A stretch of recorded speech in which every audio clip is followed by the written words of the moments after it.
All right, welcome back to our study of the place of Israel in biblical history. I've indicated before how that this is a comprehensive study. It begins, of course, with Abram at the ending of Genesis 11 and the beginning of chapter 12, and proceeds throughout the Old Testament and to the end of the New Testament. If you consider the modern state of Israel, then of course it comes all the way down to our day from 1948 on May 14th, when the modern state of Israel was established by the UN.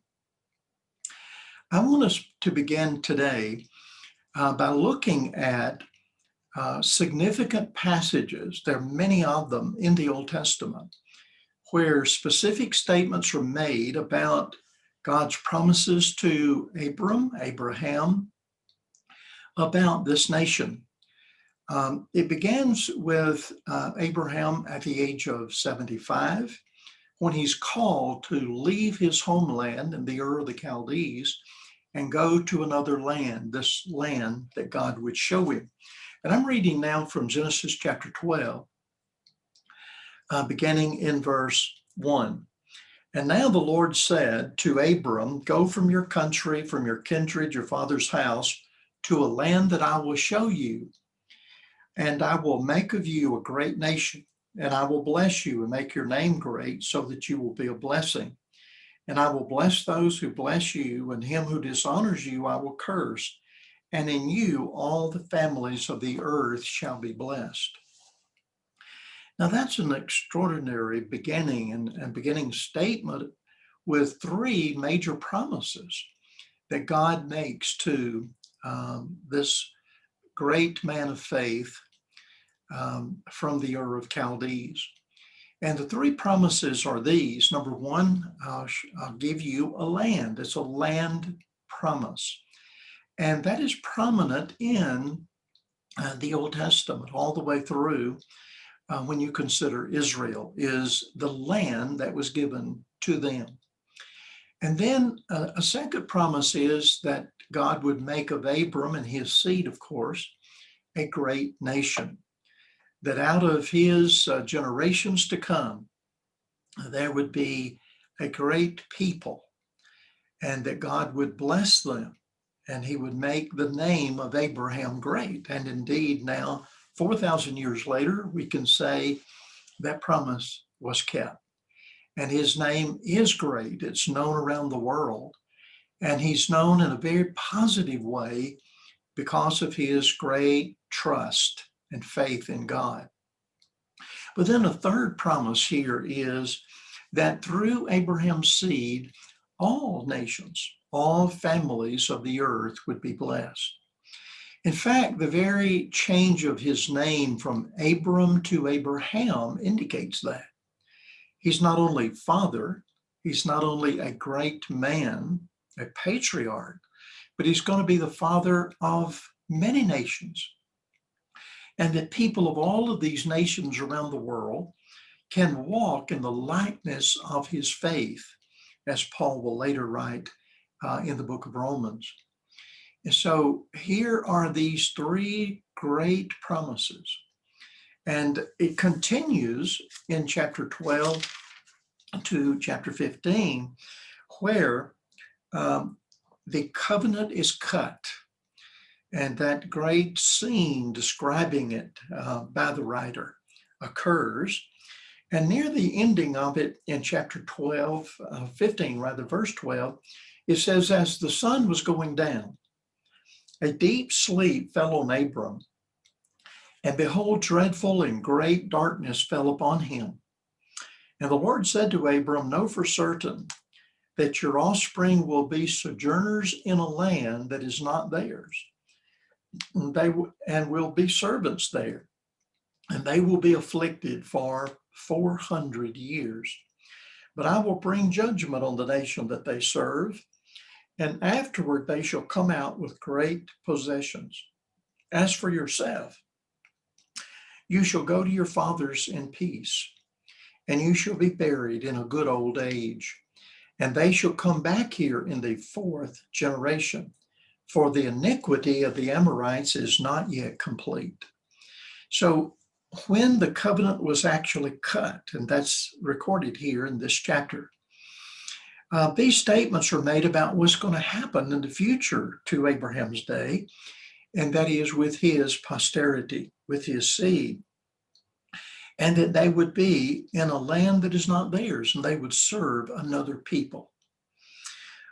We discussed this briefly before, how that this period of bondage or slavery did not exist for the entirety of that 430-year period, but rather the 430 years, by many who have studied the chronology of this, includes both the sojourning of the three great patriarchs, Abraham, Isaac, and Jacob, in the land of Canaan, plus the time that they spent in Egypt.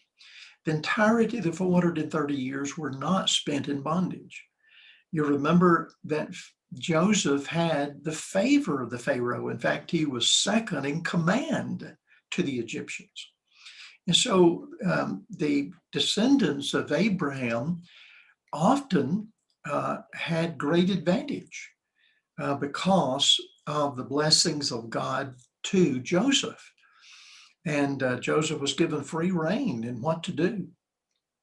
And when he knew through a dream that there would be a great famine that would come, he started preparing. And so there were 7 years of plenty in which Joseph, through his wisdom from God, stored up in the granaries, in the cities that he established for the storing and waiting for those 7 terrible years of famine, and that other nations would be blessed, in fact, his own family.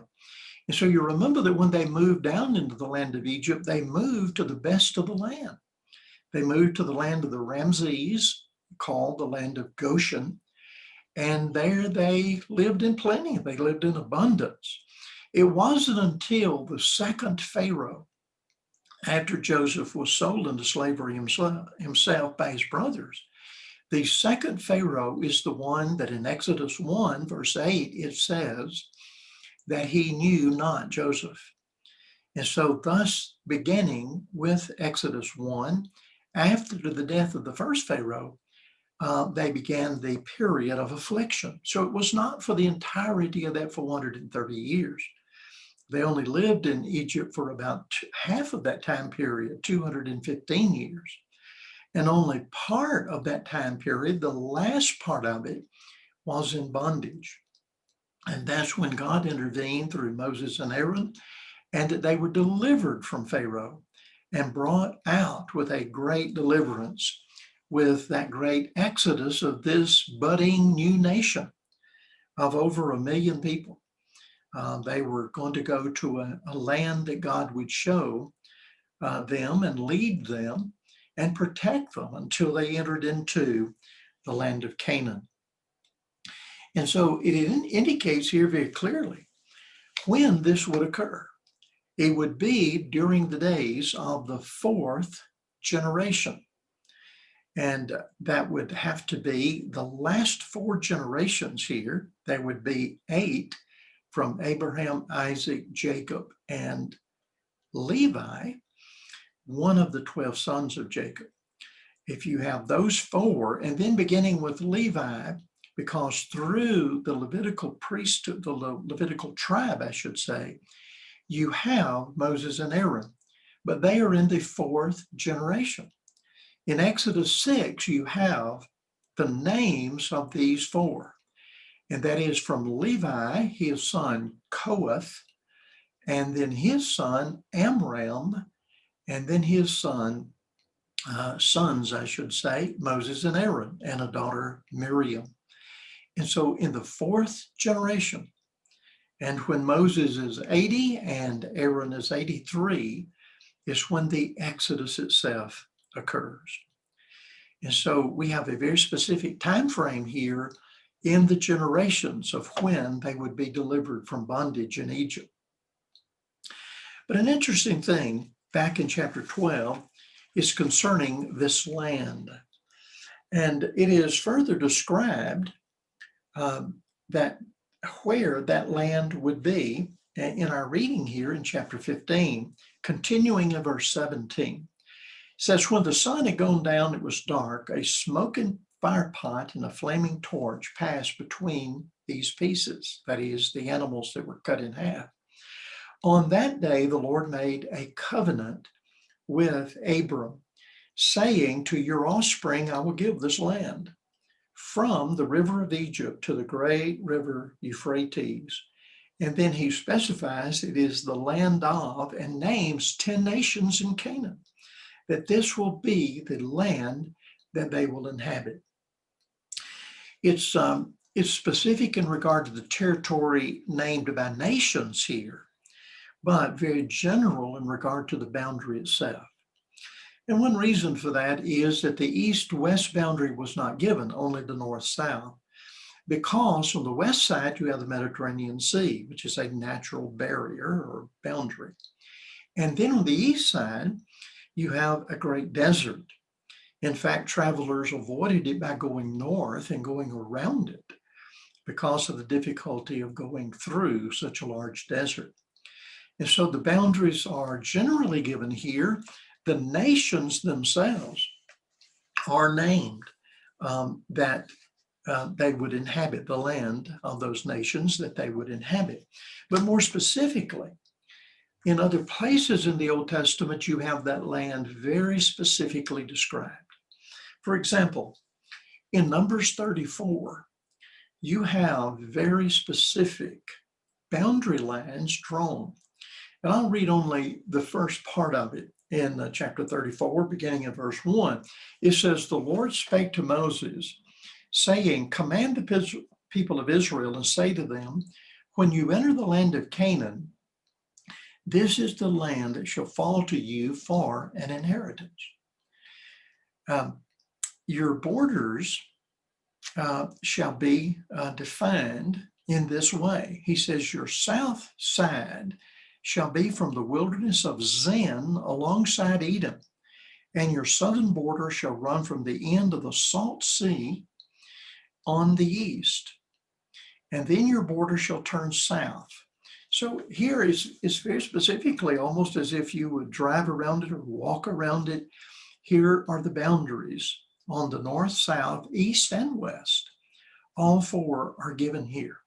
Now, this is important because of the claims, especially in our day, of people that Israel never inhabited that land, and that it never was fully given to them, and therefore it is left yet for Israel to occupy that land. This is an effort to justify the modern state of Israel, and that they still have this outstanding promise from God. Can you imagine 4,000 years have passed and the promises of God not yet being fulfilled? That's what the claim is by the Zionist and also by the Protestant premillennial dispensationalist. And you'll see in just a moment how that the scriptures are very clear that Israel did possess that land that was described both in Genesis 15 and in Numbers 34. As you remember, as time went on, that the nation, the leadership of the nation of Israel fell to Joshua. And near the end of his life, he said some significant things to the leaders, to the heads of the 12 tribes. And that statement about what had occurred to them and about God's promises to them occurs in Joshua 23 and 24, the last two chapters. I'll read only a portion of this, but the wording of it is really significant. Beginning in chapter 23, verse 14, he said, and now I'm about to go the way of all the earth. And you know in your hearts and souls, all of you, that not one word has failed of all the good things that the Lord your God promised concerning you. All have come to pass for you. Not one of them has failed. But just as All good things that the Lord your God promised concerning you have been fulfilled for you. So the Lord will bring upon you all the evil things until he has destroyed you from off this good land that the Lord your God has given you. If you transgress the covenant of the Lord your God, which he commanded you, and go and serve other gods and bow down to them, and then the anger of the Lord will be kindled against you, and you shall perish quickly from off the good land that he has given to you. And so here's a very significant statement, and that is God made two promises. He promised to give them the land, and he promised also that he would drive them off if they broke the covenant. That is, if they worshiped the gods of the Canaanites. If they rejected him and bowed down to these other gods, he would quickly drive them off. But another thing said in this reading twice is that not one thing has failed of all of the good things that the Lord had promised them. So we cannot say, no one should say, that the promises of God were not kept or were not fully fulfilled. That is simply not the case. At the end of Joshua's life, he's telling them, you receive the land, and all of the good things that God promised you, they have come to pass. And he said, he is admonishing them now that he is about to die, to go the way of all the earth. He's admonishing them to keep the covenant, to obey the commandments of God. And if they don't, that he will drive them off that land. Listen further in chapter 24, also beginning in verse 14. Now, therefore, fear the Lord and serve him in sincerity and in faithfulness. Put away the gods that your fathers served beyond the river and in Egypt, and serve the Lord. And if it is evil in your eyes to serve Jehovah, choose you this day whom you will serve, whether the gods your fathers served in the region beyond the river, or the gods of the Amorites in whose land you dwell. But as for me and my house, we will serve the Lord. The people's response to this aged Joshua was, no problem. We will do that. We will serve the Lord. But Joshua's response to them in verse 19 was, you're not able to serve Jehovah, for he is a holy God. He is a jealous God, and he will not forgive your transgressions or your sins. If you forsake the Lord and serve foreign gods, then he will turn and do you harm and consume you after having done you good. And the people said to Joshua, no, but we will serve the Lord. And Joshua said to the people, you're witnesses against yourself that you have chosen the Lord to serve him. And they said, we're witnesses. So here Joshua is giving some very solemn warnings and statements to them, as is fitting to the occasion now that he is about to die. And he is admonishing them, perhaps here with foresight, knowing, he said, you're not able to do this. You won't keep the commandments of God. And the result of that will be that God will drive you off this good land.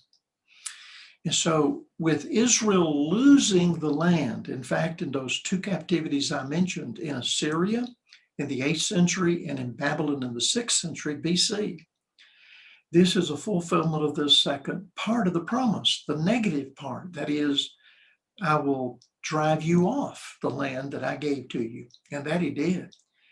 And the final part of that was done by the Romans in the 1st century AD, when Titus, with his father Vespasian, marched against Judea and put down the uprising of the remaining Jews there and destroyed the temple, the one that Herod remodeled and finished and made beautiful. That he destroyed that temple in AD 70. And so Israel lost possession of the land by the power of the Roman Empire in the first century and did not inhabit it again until modern days in the 20th century in 1948. And a lot of history precedes that establishment of the modern state of Israel. But of course, the claim is that that land is still theirs and that they have a right to inhabit that land. But the truth is that the statements even by Joshua early on was that God will drive you off, and that he did. And so here are statements early in the history of Israel, what God would do as they rejected his will and rejected his commands to them. This thing about Israel being a chosen people, a chosen nation, needs to be considered in this study of the history, the biblical history of Israel. Israel claimed more than what God said concerning them, especially in relationship to the other nations round about. The other nations were rejected primarily because of polytheism, because they worshiped other gods and they did not know God. But centrally here, what does it mean to be chosen? It's a significant biblical term. It occurs here both with Israel and with Christians in the New Testament. We too are chosen in him before the foundation of the world, Paul wrote to the Ephesians chapter 1 and verse 4. Well, what does it mean to be chosen? For what purpose? I think for many of us, we would come to a conclusion rather quickly that it has to do with salvation. But I want to give you a caution here that while that is true for us in the New Testament period, there are other reasons why either people or nations were selected or chosen by God. For example, the apostles, few in number, and yet they were chosen by Jesus Christ. And that means that others were not chosen. It doesn't mean for salvation purposes. It means for a work, for another purpose. Jesus even said to the apostles in John 15, he said, I have chosen you. You did not choose me. Now, in regard to salvation, we do choose him. And so this cannot be talking about choosing the apostles for salvation's purpose, but rather it is for them to be witnesses for him. They were eyewitnesses of the life of Jesus Christ. They were going to fill a very special role, very much like the 12 tribes of Israel. And here in the New Testament, we have 12 apostles. We have new Israel being formed. And just like the apostles were chosen to serve as witnesses, to proclaim what they saw and heard and whose life they experienced by living around him, so also Israel is to be a light to the nations concerning God.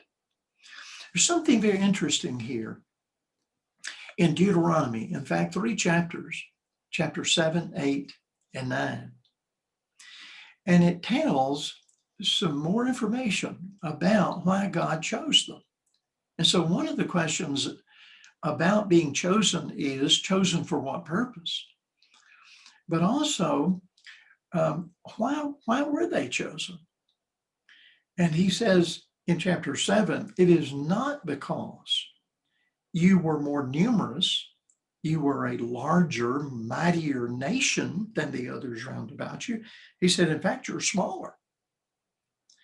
And then in verse 6 of chapter 7 of Deuteronomy, he says, for you are a people holy to the Lord your God. The Lord your God has chosen you to be a people for his treasured possession out of all the peoples of the earth who are on the face of the earth. Now we would immediately wonder, does that mean that God is not concerned about the Gentiles, the other nations? And surely just by reading the Old Testament, we would come to the conclusion that God was concerned about them. He, in fact, sent prophets to them. So you have God writing and sending prophets to speak and preach to them, like Jonah going to the wicked Ninevites. God was not disposing of the other nations. He wanted the other nations to come to know him, and that Israel was to be the leader in that. They were to be the ones who were to make known the one God of heaven and earth to the other nations. Doesn't mean that all the other nations were rejected by God. Paul in Romans explains that very clearly in chapter 3. He said, is God the God of the Jew only? That's what the Jews thought. He said, is he also the God of the Gentiles? And he answered, yes, of the Gentiles also. Chapter 3, verses 29 and 30 of Romans. And so it is very evident, very clear, that God had not rejected all of the other people. Doesn't mean that at all.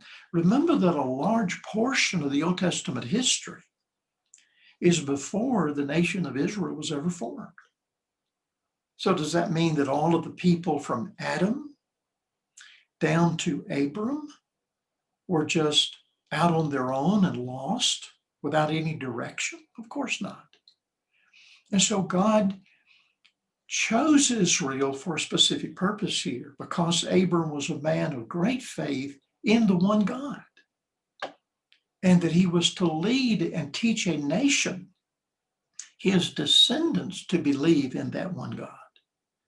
And so the battle, the question in the Old Testament revolves around this very question of the nature of God, the oneness of God, in contrast to polytheism. And so Israel was to serve a specific purpose and to bring to pass through their genealogy, to bring to pass the promised seed, which is Christ. Not just a nation, a small nation, but to bring to pass the Messiah, who would be the Savior of the world. And so why were they chosen? Deuteronomy 7 says, not because you were a mighty nation. In chapter 8, again, he discusses the prosperity of the people in the land, and he even talks about them digging copper out of the hills. And that's found in verse 10 of Deuteronomy 8. Do you know that copper mines they've been discovered? It's known by archaeologists that there's copper in Judea, of course. And they were made wealthy. They had rich natural possessions, minerals here in this land, as well as the land itself being fertile and rich. But he says that he did not want them to come to the conclusion and say in their hearts that it was because of their power and might that they had this wealth. God gave it to them. It was a gift by his grace. And so they were not chosen because they were a greater nation than others, that is, more numerous, number one. Number two, in chapter 8, it's not because of their power or might. It's not because they did it on their own. But God gave them the copper and the natural minerals that made them wealthy. And then in chapter 9 of Deuteronomy, he says repeatedly that they were not to say this in their hearts. Here's the third thing. Verse 4, do not say in your heart, after the Lord your God has thrust you out before you, it is because of my righteousness that the Lord has brought me in to possess the land. Whereas it is because of the wickedness of these nations that the Lord is driving them out before you, not because of your righteousness or the uprightness of your heart. So at least 3 times he says here, all the way down through verse 6, that they were not chosen because they were righteous. Now, Israel would come to that conclusion. But he said it was because of the wickedness of the Amorites. And he said, if you become wicked as they were and worship these gods in the land of Canaan, I'll drive you out too. Do you remember that when they entered the land, the heads of the tribes, the 12 tribes, divided into two parts, 6 and 6. 6 of the leaders were on one mountain, Mount Gerizim, and the other 6 on Mount Ebal. And Mount Gerizim is known as the Mount of Blessing. They read the blessings of the law to Israel. And then as they were gathered down in the valley between these two mountains, on Mount Ebal were read the curses. And so for Israel and for their history, we should remember that God made 2 promises. One of them is a promise of blessings, and the second is a promise of curses, and that he would drive them off just as he drove others off. The other 10 tribes, the other 10 nations, I should say, in the land of Canaan, just as he drove them off and defeated them, he will also defeat Israel, and he did. And so early in the history of the Old Testament, we have some important information about the nation of Israel, why they were chosen, what that means. And it does not mean that they were more righteous than others. Doesn't mean that they were mightier in number. Doesn't mean that it was by their ingenuity, by their intelligence, by their wisdom that they were successful, but rather it was because of God who gave them the land. There's so many other passages in the Old Testament we want to consider. Before we go, though, I want to remind you that the first 2 lessons here, this is the third, on our study of the place of Israel in biblical history, can be viewed at any time on YouTube. And if you go there and search under Amarillo College Bible Chair, all of these will be posted for you, and you can view them there. I appreciate the fact that you're studying along with us and that you're watching these videos.